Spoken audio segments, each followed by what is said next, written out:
Step into my heart. Step into my heart. Leave your cares behind. Leave your cares behind. 사기 전에 출구 전략을 정확하게 알고 나서 사야지 되지, 사놓고 무작정 기다리는 시대는 이제 지났다는 뜻입니다. 가격을 싸게 살 수 있기 때문에 우리가 경매로 사는 겁니다. 이 특수 경매에 오늘 물건을 보게끔 되면 거의 49%에서부터 34%까지 떨어진 것이 대부분입니다. 그러면 34%나 49%까지 떨어졌기 때문에 추천을 했는데, 질러서 받으시는 분이 있거든요. 입찰에 들어가는 목적이 수익을 올리기 위해서 입찰에 들어가기 때문에 절대 지르지 말고 들어가서 낙찰을 받아야지 수익이 된다는 겁니다. 수익을 올릴 수 없다면 그건 잘못된, 제가 오늘 여기에 추천하는 물건은 거의 나나 한두 명 정도만 입찰에 참가한다 하는 생각에 낮은 가격으로 입찰에 들어가고, 만약에 나보다 다른 사람이 100만 원인지 200만 원 더 써서 다른 사람이 가져갔다고 하더라도 여러분은 후회하지 말고 다음번에는 더 좋은 물건이 기다리고 있다, 이런 마음으로 입찰을 하셔야지 수익이 생긴다는 겁니다. 절대 착각하지 마십시오. 낙찰 받는 것이 목적이 아니라 수익을 올리는 것이 목적이라는 것을 여러분 명심하시기 바랍니다. 제가 오늘 모든 권리 분석도 해드리지만은 또 제가 중요한 것은 낙찰을 받았을 때 어떠한 식으로 출구 전략을 써서 빠져나오냐, 이런 얘기인데, 제가 여기 오늘 출구 전략을 보면 가장 빨리 빠져나올 수 있는 것이 약 3개월이고 가장 오래 걸릴 수 있다고 하는 것이 약 2년 정도가 걸릴 수 있는 것도 있습니다. 그 안에 서로 합의가 된다면 더 빨리 끝날 수도 있겠지만, 합의가 안 된다고 했을 때 제일 빠른 것이 3개월, 오래 걸릴 때는 2년 정도까지 걸릴 수 있다는 것을 명심하시고, 절대 지르지 마라. 내가 버스를 놓치니까 다음에는 리무진이 오더라. 입찰장에 가서 떨어졌을 때는 오늘 버스 놓쳤구나, 다음번에 리무진이 오겠지, 이런 마음으로 여러분 절대 지르지 마시고 입찰에 들어가는 것을 다시 한번 말씀드리고, 자, 이번에는 제가 농지 취득 자격증명서 발급받기, 이거를 제가 따로 잡았는데, 사실은 우리 김 사장님께서 얼마 전에 먼저 번에 제가 추천했던 것이 뭐냐면 퇴천의 농지를 추천을 했거든요. 근데 이제 시간이 급해서 농지 취득 자격증명서 발급받는 것이 어려울 것 같아서 포기를 하셨다고 문자가 왔길래, 야, 이건 내가 농지 취득 자격증명서 발급받는 거에 대해서 이렇게 설명을 안 했나? 왜냐면 우리 김 사장님 벌써 저한테다가 1년을 넘어서 1년 지금 반째 제가 추천해서 강의를 들으시는데, 농지 취득 자격증명서를 이걸 어려워한다고 깜짝 놀라고, 제가 오늘 이 농지를 내가 2개를 추천했습니다. 다른 때는 좋은 농지가 많았는데 오늘은 그렇게 썩 좋지를 않는데 그래도 가격이 34%까지 떨어졌기 때문에 추천할 만하다고 싶어서 제가 2개를 추천하면서 농지 취득 자격증명서 발급받는 방법에 대해서 자세히 오늘 설명을 드릴 겁니다. 잘 들어보십시오. 우리가 어떤 땅에 낙찰을 받으면 농지 취득 자격증명서를 발급받아서 제출해야지만이 등기 이전을 해줍니다. 농지는 내가 돈을 주고 사서 내 이름으로 등기하기 위해서 필요한 것이 농지 취득 자격증명서입니다. 그러니까 농지 취득 자격증명서가 필요한 것은 내 이름으로 등기하기 위해서 필요한 것이 농지 취득 자격증명서입니다. 그러면 낙찰을 받으면은 우리가 제일 먼저 면읍사무소 가서 농지 담당이 누굽니까? 그러면 누굽니다 하고 가르쳐 주지 않습니까? 가르쳐 주면 가서 농지 취득 자격증명서 발급받으러 왔습니다 하고 얘기하지 않습니까? 그러면 제일 먼저 담당자가 계약서 주세요 그래요. 그럼 나는 아니 저건 계약을 한 것이 아니고 경매로 낙찰을 받았습니다 그러면은 그래요? 그럼 최고가 매수인 주십시오. 허가증 주십시오. 그럼 내가 최고가 매수인으로 낸 거 주게끔 되면 그때 그 번지수를 보고 쭉 검토를 합니다. 담당자 검토를 하면서 하는 것이 농지 취득 자격증명서를 제출하십시오 이렇게 얘기를 합니다. 그래서 농업경영계획서를 한 부 줍니다. 그러면 농업경영계획서를 받아가지고 쓰게끔 되는데, 농업경영계획서를 제출할 때 농업경영계획서만 제출하는 것이 아니라 재직 또는 재학증명서를 첨부해야 됩니다. 그러니까 내가 직업이 없다 그럴 때는 없이 첨부 안 해도 되지만 내가 어디에 근무를 하고 있다고 할 때는 재직증명서를 띄어야 되니까 농지 취득 자격증명서를 띄러 갈 때는 내가 어디에 근무하고 있으면 재직증명서를 띄워 가지고 가서 신청해야 된다는 얘기입니다. 학교에 다니고 있으면 재학증명서를 띄어야 된다는 뜻이죠. 그 다음에 농지증을 신청했는데 지금은 전산이 확인되어 있기 때문에 이름이 주소가 다 나오지 않습니까? 그러면 제일 먼저 담당자가 뭘 보냐면 그 사람 이름과 주소를 딱 쳐봅니다. 그러면 그분이 가지고 있는 재산에 대한 전부 다가 뜹니다. 그 담당자. 근데 만약에 그 사람이 가지고 있는 농지가 있을 수 있죠. 농지가 있는데 그 농지를 자기가 농업 경영 계획서를 써서 본인이 농사를 짓고 있을 때는 아무 문제가 없어요. 근데 본인이 가지고 소유한 농지가 있는데 본인이 농사를 짓지 않을 때는 농업 경영 계획서라는 얘기는 내가 이 농지를 사면은 이런 식으로 농사를 짓겠다는 약속이거든요. 약속인데 현재 가지고 있는 농지도 농사를 안 지면서 무슨 새로운 농지를 사서 또 농사를 짓겠다고 하느냐. 그럼 당신은 영농 농업 경영 계획서를 제출해도 믿을 수 없다 하고 안 해줄 수가 있습니다. 이게 법으로 정해진 겁니다. 그 다음에 두 번째는 뭐냐면 내가 혼자 사도 되는데 혼자 사지 않고 지분으로 살 수가 있죠. 예를 들어서 내가 농지를 사는데 내 이름으로 사지 않고 내 와이프하고 둘이서 같이 살 수 있죠. 그럼 와이프하고 둘이서 뭐냐면 지분으로 샀을 때 와이프 너는 이쪽에 지분을 사는 거고 나는 이쪽에 지분을 사는 거고 둘이 어떤 식으로 어떻게 나누어 갖고 농사를 어떻게 따로 질 것이라는 그 약정서와 도면을 같이 제출해야 됩니다. 부부와 사든지 형제와 사든지 누가 사든지는 상관하지 않고 지분으로 같이 살 땐 거기에 3명이 살 땐 3명, 2명이 살 때 2명 사는 갈라가지고 여기는 누구, 여기는 지분권자 누구, 그리고 둘이서 어떤 식으로 농사를 짓겠다는 약정서 이걸 같이 해서 도면까지 제출을 해야지 된다는 거니까 농업경영계획서에 첨부하는 서류입니다. 따라서 처음에 농업경영계획서를 써서 농지 취득 자격증을 발급받으려면 이러한 경우에는 반드시 어디 재직하고 있다면 재직증명서, 그 다음에 지분으로 살 땐 지분으로 구분한 사람들의 그 약정서 도면까지 같이 가지고 가서 그 다음에 농업경영계획서를 제출해야 된다는 뜻입니다. 자, 그러면 그 서류를 갖추고 농업경영계획서 이런 걸 주거든요. 면업사무소에서 작성하는 겁니다. 이건 작성하는 겁니다. 보면 취득 대상 농지에 관한 사항, 그 다음에 농업경영 노동력 확보 방안, 그 다음에 농업기계 장비시설 확보 방안, 그 다음에 소유 농지 실태. 이 소유 농지 실태에 다른 데서 농사를 짓고 소유하고 있고 내가 다른 데서 농사를 실질적으로 이렇게 짓고 있다는 데는 아무 문제가 없는데 내가 다른 곳에 농지가 있는데도 내가 농사를 짓고 있는 것이 없으면은 여기서부터 탈락이 되는 겁니다. 그 다음에 뭘 해야 되죠? 그 동네에 연고저에 관한 사항, 그 다음에 내가 이 농지를 살 때 자금은 어디서 어떤 식으로 만든다는 취득 자격, 그 다음에 영농 계획에 대한 사항, 이런 것을 전부 다 제출을 해야지. 아까 제가 보면 첨부 서류가 뭐라 그랬죠? 재직증명서라 그랬죠? 그 다음에 공유 지분으로 살 때는 협약서와 도면이 필요하다 그랬죠? 그 다음에 이 영농 계획서를 제출을 하면은 담당이 심사를 하게끔 됩니다. 심사를 하는데 법에 보면 투기가 성행할 우려가 있는 지역은 지역의 위원회의 심의가 있는, 다시 말하면 심의를 할 수 있고 심의를 안 할 수도 있습니다. 예를 들어서 어떤 사람이 농지를 샀는데 다른 곳에 농지가 있고 농사를 짓고 있다는 것이 확인이 됐을 때는 농지위원회에서 심의를 안 하고 그냥 농지 담당자가 농지증을 발급해 줍니다.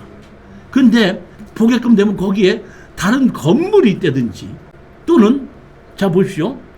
언제? 농지 소재지에 거주하지 않으며 2022년 8월 18일 이후 처음으로 농지를 취득할 때는 반드시 농지위원회에서 심의를 하게끔 됩니다.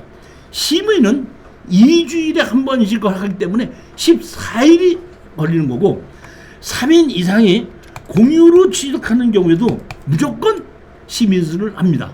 다시 말하면 법에는 투기가 성행할 우려가 있는 지역의 위원회 심의일인데 투기가 우려를 한다는 얘기는 이게 뭐냐면 내가 거주하고 있지 않으면 예를 들어서 대전에 있으시면서 경기도 이천에 농지를 산다. 소재지에 거주하고 있지 않으면서 농지를 산다는 얘기는 투기로 본다 이런 뜻입니다. 근데 무조건 심의를 한다는 얘기. 이해가 가셨죠? 그렇게 해서 그 사람은 무조건 심의를 하고 그 다음에 3인 이상의 경우에 무조건 심의를 하는 겁니다. 3명 이상이 공동으로 살 때는 심사를 한다는 얘기. 그러면 우리는 낙찰 받고 난 다음에 일주일 이내로 농지 취득 자격증을 제출해야 되는데 심의를 2주로 하다 보니까 농지 취득 자격증 발급하는 거에 2주가 걸리거든요. 그러면 얼른 심의가 대상이다 그러면은 농지 취득 담당자한테다가 제가 이 농지 취득 자격증 명서를 신청했는데 심의를 해야 됩니다 하고 얘기를 하게끔 되면 법원에서 연기를 시켜줍니다.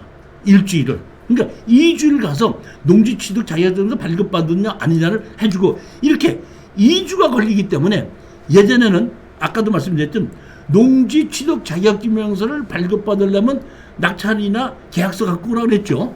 근데 지금은 내가 여기에 입찰에 들어가려고 합니다 하면 아직까지 낙찰을 받지 못했어도 농지 취득 자격증 명서 먼저 신청을 받아줍니다.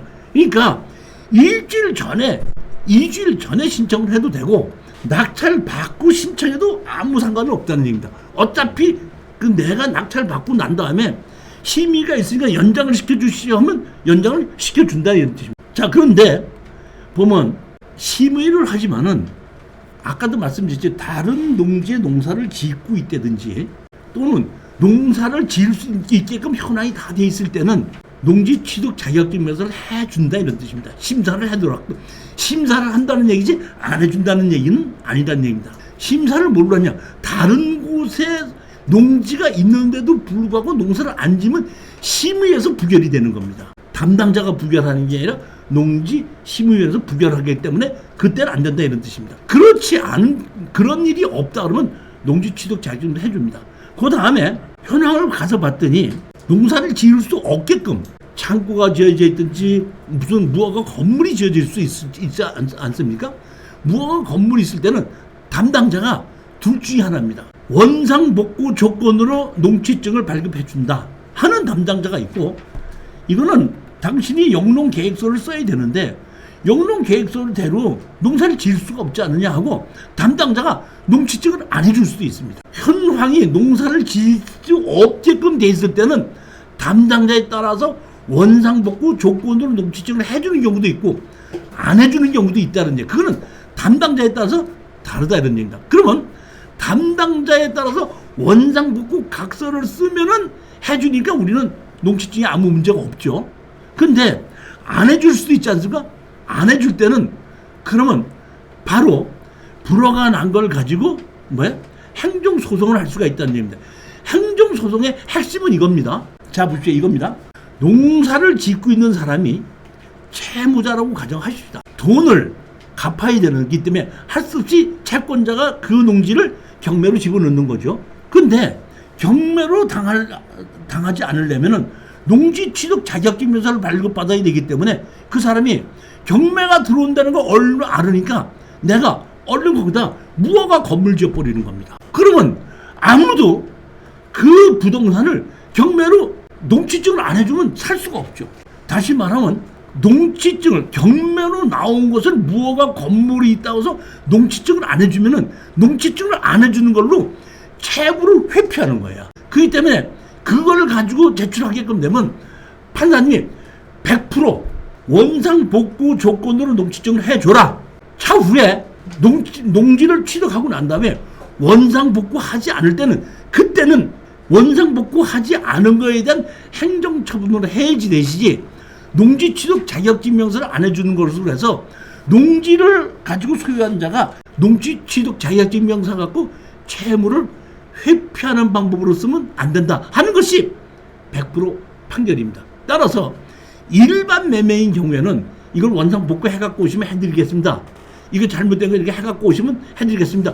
해서 시간을 걸릴 수 있고 그걸 해결해서 농지증을 하지만은 경매인 경우에는 행정소송을 통해서 여태까지 농지증 안 해준 경우는 없다는 뜻입니다. 따라서 여러분들은 가장 농지증을 가지고 하는 것이 뭐냐면 현장이 농사를 지을 수 있게끔 현황이 돼 있다고 했을 때는 심사를 하더라도 다른 곳에 농지가 있는데 농사를 경작하지 않고 있다는 것만 없으면은 심사를 한다는 것 자체에서 심사를 안 해줘 갖고 농지증이 안 나오는 일은 없다는 뜻입니다. 농지증이 안 나오는 것은 농사를 지을 수 없게끔 현황이 돼 있을 때 원상복구 조건으로 해줄 수도 있고 안 해줄 수 있는데 원상복구 조건을 안 해줄 때는 행정소송을 통해서라도 농지증은 받을 수 있기 때문에 농지취득 자격증명서 발급받는 것을 어려워하지 말아라, 그 얘기입니다. 즉 이 얘기는 뭐냐면 지금은 농지취득 자격증명서를 미리 신청할 수도 있지만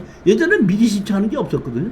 그때 낙찰 받고 난 다음에 신청해도 일주일이 지나도록 심의한다 그러면 연장시키면 또 연장시켜줍니다.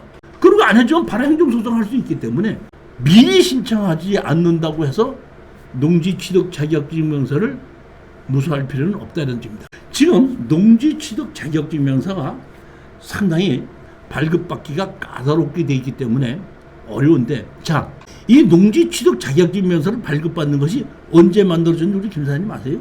1949년도에 헌법을 만들고 난 다음에 제일 먼저 만드는 것이 농지개혁법입니다. 지주들이 농사를 짓지 않고 그 당시 공장도 없고 회사도 없고 아무것도 없을 때 그 국민의 80%가 농사를 짓는 걸로 생계를 유지할 수 있을 때 그때 지주들이 일도 안 하고 소작농의 노동력을 착취하는 것을 방지하기 위해서 그 당시에 만들었던 것이 농지매매증명서고, 농지매매증명서가 취득 자격증명서 변경된 거거든요. 그런데 농지매매증명서는 농사를 짓지 않는 사람들이 소유해서 농사를 짓는 사람을 착취하기 때문에 그 법을 만들어 놓은 거예요. 이게 언제 만들었다고요? 49년도에. 이때는 우리나라가 150불 정도일 때예요. 그 때문에 농사를 짓지 않는 건 먹고 살 데가 없을 때입니다. 근데 지금 75년이 지났죠. 75년 지난 지금도 농지취득 자격증명서가 만들어져 갖고 이렇게 심사를 하고 있거든요. 그러면 농지법이 농지를 전용하게끔 되면 농지 전용 대체 살 농지 정비 해갖고 30%를 걷습니다. 걷어갖고 주는 게 뭐냐면 농사를 짓는 사람을 도와줘요. 그러니까 농지법 자체가 대한민국에서 농사를 짓는 사람을 도와주기 위해서 만드는 것이 농지법입니다. 그런데 지금 35,000불, 40,000불이면은 옛날에 이 농지 매매 증명서를 만들었을 때 지금 약 200배의 소득을 올리고 있고, 지금 대한민국에서 농사를 지으려면은 외국인 노동자를 쓰지 않으면 농사를 지을 수 없을 만큼 대한민국의 인건비가 올라갔습니다. 지금 정부에서 주 52시간에 만들어놨죠. 더 일하고 싶어도 못하게끔 하죠. 주 52시간을 가지고 농사를 지을 사람을 가지고 농사로 수익을 올릴 사람이 어디 있고, 옛날처럼 농지를 가지고 농사를 짓는 사람을 착취하는 경우가 어디 있느냐 이런 얘기입니다. 농지법이 농업인들을 위하려면은 농지는 이제는 누구나 샀어요. 좀 다시 말씀드리죠. 자, 보십시오. 내가 제주도에 놓은 농지를 하나 살라고 그래요. 살라고 가봤더니 도로도 있고 주변이 깨끗하고 좋더라고요. 근데 그게 400평이에요. 그러면 뭘 쓰라고 그러죠? 영농계획서를 쓰라고 그러죠. 사실은 나는 영농계획서를 쓰라니까 쓰긴 쓰지만은 내가 사는 목적은 농사를 지으려고 사는 목적이 아니라 거기를 사서 농지 전용 허가를 받아서 집을 지으려고 사는 거거든요. 그러면 영농계획서에서 거짓말을 쓰는 거예요. 그럼 사자마자 바로 뭘 해요? 농지 전용 허가를 받아서 집을 받는데 그 법에 어긋나지 않다 이런 얘기예요. 이건 사는 사람 자체를 거짓말을 정부에서 법으로 만들고 거짓말을 시키게끔 하는 거 아니냐 이거예요. 이게 무슨 농업인들을 위한 거냐 이런 얘기예요. 대한민국에서 농업인들이 가장 돈을 많이 벌었던 때가 언제인지 아십니까? 김현정 정부에서 FTA를 대체하기 위해서 20km 내 6개의 일에서 거주를 없애버렸을 때 모든 사람들이 농사를 짓기 위해서 농지를 산 것이 아니라 농지를 사가지고 건물도 짓고 창고도 짓고 집도 짓고 주택도 짓고 다세대 짓고 다 짓다 보니까 그 농지 가격이 올라가면서 농업인들이 가장 부유하게 살았던 것이 그때입니다. 근데 언제부터? LH 사건 나고 나부터 이 농지 취득처럼 이렇게 강화를 하다 보니까 지금 보시게끔 되면 오늘 보시면 계획관리지역에 4차선 대로변 옆에 있는 이 농지가 34%까지 떨어져요. 그리고 누가 죽는 거예요? 이 소유한 농업인이 죽는 거죠.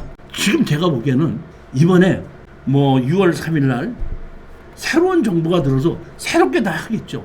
어떤 정부가 들어서든지 이 농지는 이제 누구든지 거래를 할 수 있도록 풀어야 되는 게 맞다고 저는 보는 겁니다. 정부에서는 일반 농지는 누구든지 거래할 수 있도록 풀고 농업진흥지역에 대해서만큼만은 지금 농지 전형을 못하게끔 묶어놓고 있기 때문에 거기에 대해서는 철두철미하게 관리를 해서 거기에 농업진흥지역에 소유하고 있는 농업인을 도와주는 것이 맞지, 일반 농업인들을 가지고 있는 것을 언제든지 창고도 짓고 공장도 짓을 수 있는 이런 농지를 사지도 못하게 팔지도 못하게, 이거는 아니고 바꿔야 될 법이다, 이런 생각을 하는 겁니다. 근데도 아직까지 바꾸지 않는데, 이 바꾸지 않는 원인은 간단해요.